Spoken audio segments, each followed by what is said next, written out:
हे राम। हाँ प्यारे मित्रों,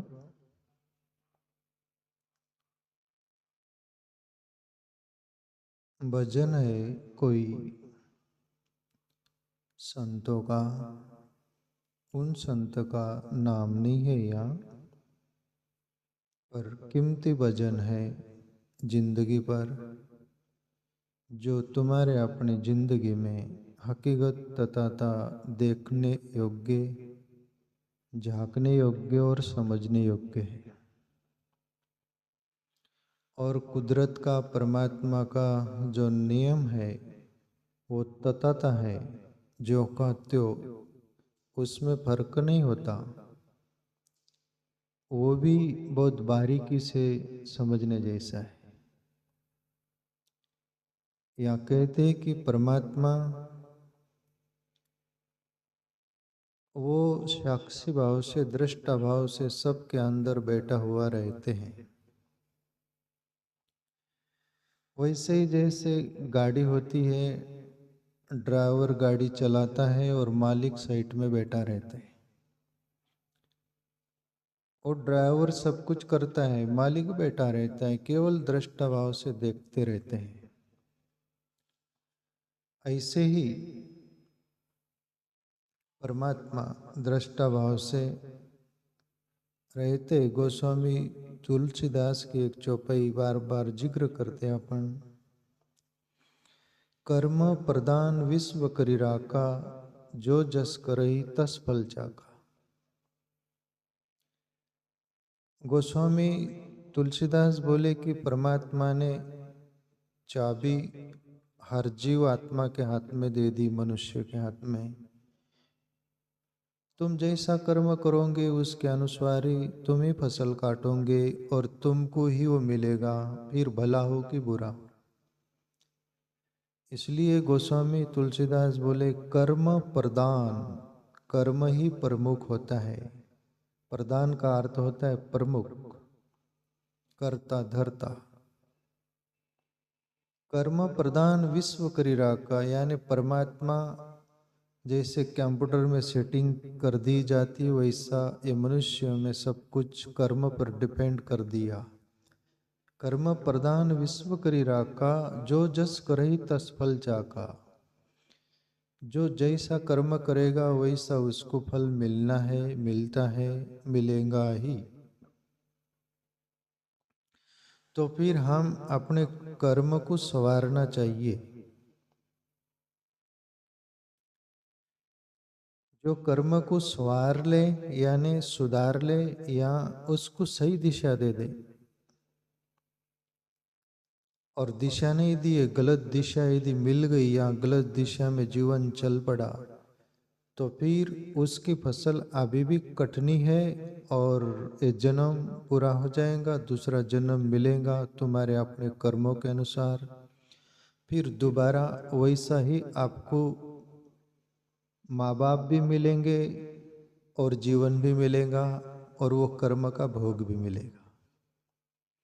और यदि कर्म अच्छे होंगे तो अभी भी सुख शांति, और शरीर छूट जाएगा, दूसरा शरीर मिलेगा, तब भी माँ बाप योग्य मिलेंगे, अच्छे मिलेंगे। ऐसा बैकग्राउंड रहेगा जो तुम्हारे लिए पॉजिटिव अच्छा होगा, संस्कार भरा हुआ। और आप माँ बाप से पैदा होंगे ना, तभी से आपके लिए सभी कुछ आपका प्रारब्ध कर्म का, और जो सब कुछ था आपके सामने, आपके जीवन में हो जाएगा, आ जाएगा। इस पर ये भजन है, एक एक शब्द अपन समझे। एक झोली में फूल भरे हैं, एक झोली में कांटे रे, तेरे बस में कुछ भी नहीं है, बांटने वाला बांटे रे। कोई कारण होगा। यहाँ पर कोई संत बोल रहे कि एक झोली में तो फूल भरे हैं, एक झोली में कांटे हैं, तो इसके लिए परमात्मा को दोष नहीं देना। बोले कांटे भी तुम्हारा प्रारब्ध कर्म का फल है, उसको भोगो। हंसी खुशी से भोगो कि दुखी होकर भोगो, भोगो। जिम्मेवार परमात्मा नहीं, तुम्हारा कर्म ही जिम्मेवार था।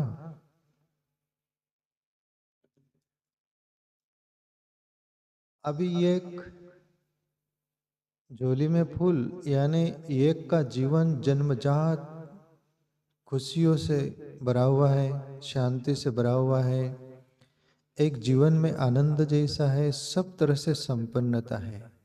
वो वैसा ही हुआ जैसे उस झोली में फूल भरे हुए हैं। एक जिंदगी भर हाड़ तोड़ता है, जिंदगी भर यानी मजदूरी करता है, काश्तकारी करता है, सब कुछ जीवन को तोड़ डालता है, वह मुश्किल से रोटी रोजी नसीब होती है, जीवन चलता है। और ये वो जीवात्मा जिसके लिए उतना कुछ भी नहीं करना पड़ता है, उसको सहज कुछ मिलता है, ये भी हमारा कर्म का ही फल था। इसलिए इस भजन में बोला गया, एक झोली में फूल भरे हैं, एक झोली में कांटे रे, तेरे बस में कुछ भी नहीं है, बांटने वाला बांटे रे। परमात्मा को कोई बोलता है वो बांटता है, पर परमात्मा भी यहाँ बांटता नहीं, तुम्हारे कर्म बांटता है ना। तो कर्म को हम सही दिशा दे प्यारे मित्रों। दूसरी बात, दूसरी पंक्ति में, पहले बनती है तकदीरें, फिर बनते हैं शरीर। ये तो प्रभु की कारीगरी है, तो क्यों है गंभीर। अरे कोई कारण होगा, तेरे बस में कुछ भी नहीं है, बांटने वाला बांटे रे, कोई कारण होगा। पहले बन जाती है तकदीर, फिर ये शरीर बनता है। परमात्मा शरीर देने से पहले पूरी व्यवस्था करके, देखो ना, जिंदगी में भूख है तो भोजन है, प्यास है तो पानी है, नींद है तो सोने के लिए है। हर बात की जरूरत है, उसके लिए परमात्मा पहले ही माइनस प्लस करके दे दिया है। अलग से करने के लिए कुछ भी नहीं बचा। इसलिए इस भजन में बोला जा रहा है, पहले बनती है तकदीरें, फिर बनते हैं शरीर। तुम्हारा कर्मों के अनुसार वो रील बनी, उसको बोलते तकदीर। और फिर बाद में तुम्हें शरीर नसीब हुआ, फिर तुम्हारे अपने कर्मों के अनुसार कौन सा शरीर मिलना नसीब था, वो मिला। शास्त्र बोलते ऋषि मुनियों द्वारा कि 84 लक्ष योनि में से तुम कौन कर्मों के काबिल हो, उसमें आपको जाना पड़ेगा। फरियाद शिकायत करो तो तुम्हारी फरियाद शिकायत परमात्मा भी नहीं सुनेगा, लोग दुनिया भी नहीं सुनेंगी, प्रकृति भी नहीं सुनेगा, कोई नहीं सुनेगा। सुनेगा तो तुम्हारा कर्म सुनेगा। और कर्म यदि सामने आकर जवाब देना पड़े तो वो बोलेगा, भैया मेरे दो शोर हैं, एक गलत दिशा एक सही दिशा। तूने गलत दिशा चुना था तो उसका जो परिणाम है वो तू, वो सही दिशा थी उसका भी जो परिणाम है अच्छा वो भी मिलेगा। मैं कुछ नहीं करता, मेरे दो मुंह है जैसे, पर तू कौन सी दिशा चुना। ये तो प्रभु की कारीगरी है, तो क्यों है गंभीर। ये परमात्मा ने ऐसी रचना रची है, ऑटोमेटिक सेटिंग है, वो सेटिंग करना नहीं पड़ता। या तुम अपन जिंदगी में हर कोई सेटिंग करते, परमात्मा की प्रकृति की सेटिंग नहीं। ये ब्रह्मांड का रचना ऐसे, कुदरत का देखो, प्रकृति का नाम साइलेंस, पूरी सेटिंग ऐसी की है प्रकृति की, साइलेंस। प्रकृति बैलेंस साइलेंस रहती है, उसका आवाज देखो, विकृति पूर्ण है क्या। अपन आवाज शोरगुल करते हैं, बैंड बाजे दुनिया भर का कुछ भी फटाके कुछ भी अपन करते हैं, वो तकलीफदायी होता ना।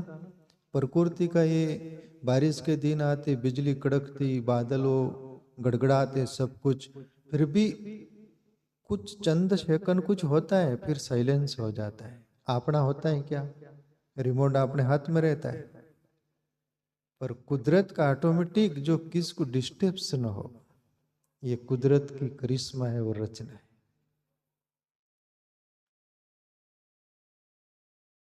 ये तो प्रभु की कारीगरी है। तो क्यों है गंभीर?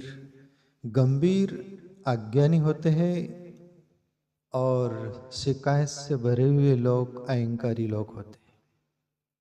इस बात को जो जानते हो गंभीर नहीं होते, वो आश्चर्य करते परमात्मा की कारीगरी पर कि प्रभु तेरी रचना और तेरा जो सब कुछ है, बिल्कुल उस पर कमेंट करने जैसा कुछ भी नहीं। हम कुछ करें तो उस पर कमेंट हो सकते, पर आपका जो रचना है, आप जो करते या किए कर रहे हो, उस पर कमेंट नहीं हो सकती। इसके लिए बहुत सूझबूझ चाहिए, समझदारी चाहिए, जिसको बोलो ज्ञान चाहिए, बहुत कुछ चाहिए तब।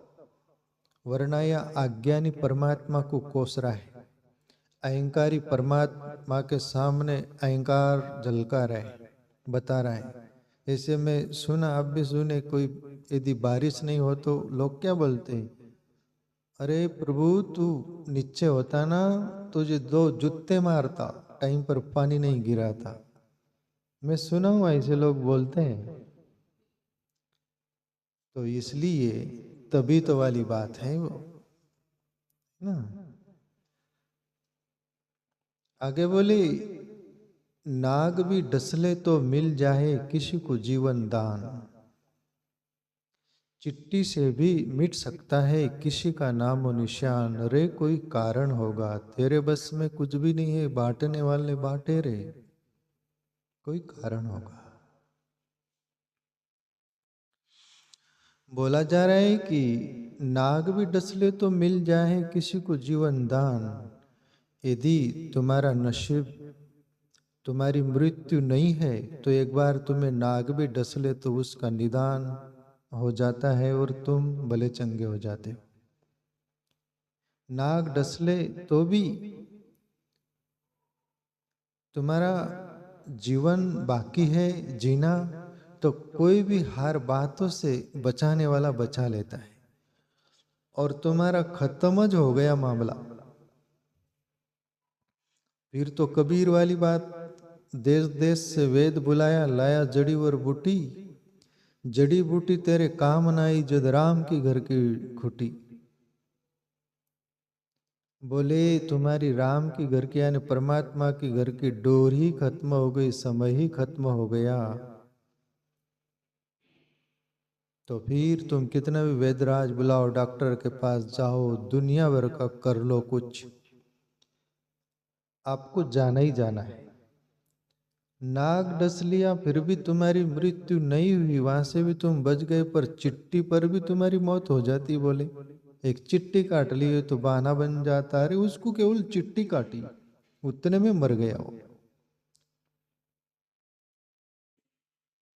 कभी कभी लोग ऊपर कितनी ऊंचाई से गिर जाते एक्सीडेंट में, सभी कुछ इतना सारा, जहाँ बचने की कोई संभावना नहीं, कोई मंजिल से बिल्डिंग से नीचे गिर जाते तो भी मृत्यु नहीं होती, कोई कोई ठोकरें लग गई उसमें मर जाते।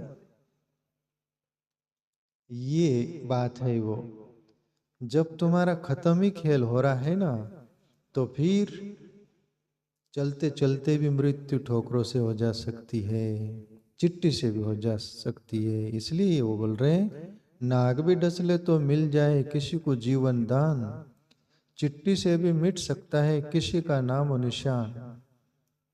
तो ये जिंदगी का तथ्य है प्यारे मित्रों। इसलिए जिंदगी परमात्मा ने तुम्हें अपन को सबको श्वास गिन कर दिया है। कुदरत एक एक श्वास चल रही है, उसको अपन कभी गिनते क्या? यदि गिनते तो जीते ही नहीं। कुछ कुछ परमात्मा ऐसी बातें ऑटोमेटिक सेटिंग की हुई है, ये श्वासें चलती उसको अपन गिनते नहीं, जो कंटिन्यू 24 आवर्स 24 घंटे चलती है, उसको गिनते नहीं अपन। रात दिन खा रहे पी रहे, अंदर खा रहे पी रहे, उसको पचाने का अपने कोई कोई साधन करना पड़ता, तो अपन आलस में आकर वो करते नहीं, पर ऑटोमेटिक अंदर चल रहे हो। ये हवा जो श्वास में आ रही जा रही, सब कुछ नहीं, अपने को भान भी नहीं रहता। परमात्मा ने श्वास गिनकर दी, वो जितनी दी है उतनी, जिस दिन खत्म हो जाएंगे उस दिन तुम अपन भी खत्म हो जाएंगे। ये जीवन श्वास पर ही चलते हैं। 1 मिनट नाक बंद कर लो, मुंह बंद कर लो तो जय श्री राम। न चिट्ठी न संदेश, तुम कहाँ चले गए वाली बात। तो परमात्मा ऐसी बात है।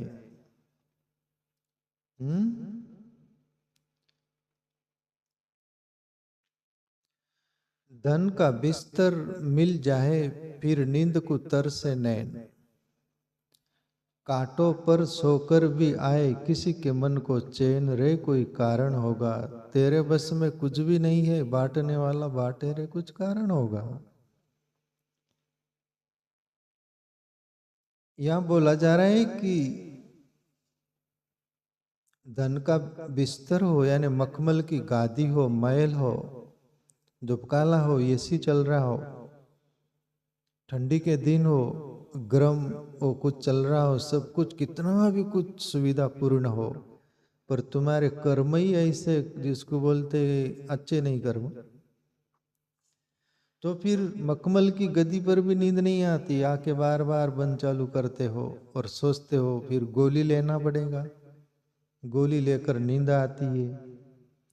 पर एक जीवात्मा वो भी है कि कहीं भी सो जाए, वो कांटों पर क्यों नहीं सो जाए। ये जो खेतों में हल चलता है वो नागिटी बोलते हैं आप, हल जो जोतते हैं ना, वो सब ढिकाले बड़े बड़े निकल दे ना मिट्टी के, उस पर भी सो जाए, कांटों पर भी सो जाए, वहां पर भी चैन की नींद सो जाता है कोई। किसी को राजमहल में नींद नहीं आ रही, तो ये क्या है, बोले ये तेरा कर्म का फल है।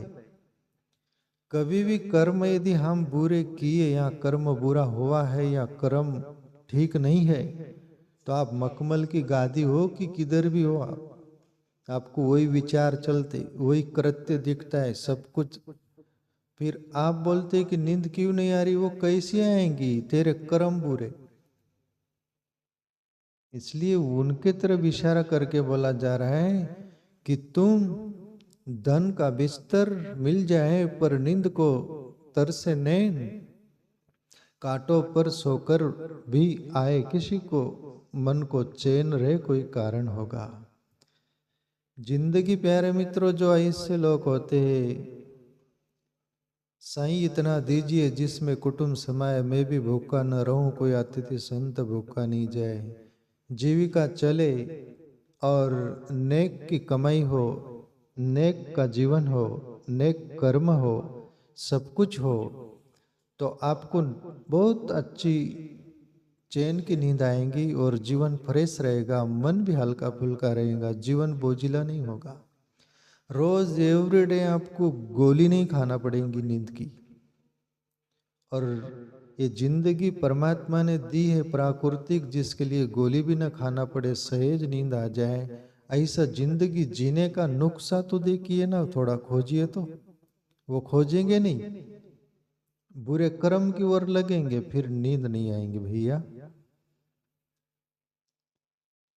आगे बोले, सागर से भी बुझ न पाए कभी किसी की प्यास, कभी एक बूंद से भी हो जाती है किसी की पूर्ण आस रे, कोई कारण होगा।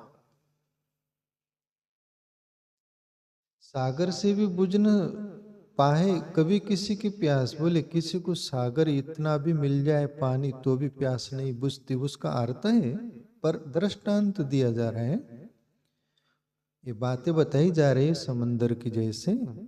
पर जिंदगी में समंदर इतना, यानी दुनिया का 1 नंबर लीडर तुम पैसे धन से हो जाओ, तो भी तुम्हारा तृष्णा का प्यास नहीं बुझेगी कि हम बस नहीं आएगा दे। उसको बोल रहे हैं कि सागर से भी बुझ न पाए कभी किसी की प्यास। कितना भी धन का अंबार मिल गया, पद मिल गया, या भोग मिल गया, या कुछ भी मिल गया, किसी की प्यास बुझी क्या आज तक? आपको कुछ भान, कोई पता, कोई सुने क्या किधर? आज तक किसी ने बोला कि मैं इस बात से तृप्त हो गया, धन मिल गया कितना भी, तो वो बोला कि धन से मैं तृप्त हो गया। पद मिल गया, सरपंच से लेकर तो प्राइम मिनिस्टर, प्रेसिडेंट तक, वो बोलता है क्या? वो बोलता है पूरा विश्व का मैं नेता हो जाऊं, धनवान में पूरा विश्व का एक नंबर धनी हो जाऊं, और पूरे दुनिया में भोग एक नंबर मुझे प्राप्त हो। या तृष्णा का खेल है। इसलिए यह शब्द वहां लागू होता है, सागर से भी बुझ न पाए कभी किसी की प्यास, कभी एक बूंद से भी हो जाती है किसी की पूर्णास। और जो समाधान में जीता है वो संतुष्ट रहता है, तृप्त रहता है।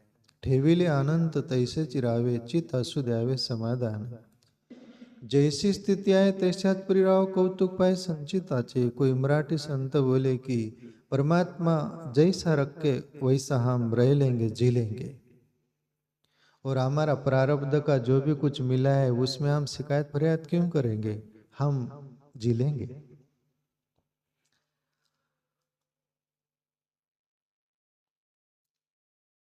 आगे बोले, मंदिर मस्जिद में जाकर भी न आए ज्ञान,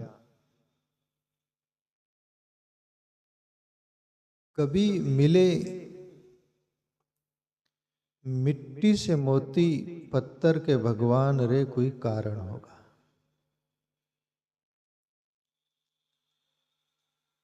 कोई रोज मंदिर जा रहा है, मस्जिद जा रहा है, वहां पर भी वो ज्ञान को प्राप्त नहीं हुआ बोलते हैं, इसमें आ रहा है। वहां भी उस पूर्ण ज्ञान में स्थिर नहीं हुआ।